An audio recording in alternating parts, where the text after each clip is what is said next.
will you tell to Uncle Michael? Yeah, come on. What will you tell to Uncle Michael? Come on. Happy Valentine's. Come on, come on. What will you tell to Uncle Michael?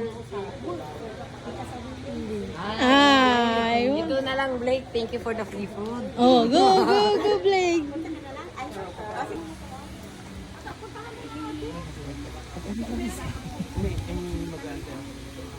Di ba na po kasi si ano na lang talaga mag okay na ba? Sige lang, ma'am. Sige lang. Ay. Ganun po siya kasi flat yung hair ko. Ay yung Busy ang lahat. Von! Ma'am Erica, pasuyo po yung ano, yung bill. Punta ka na doon.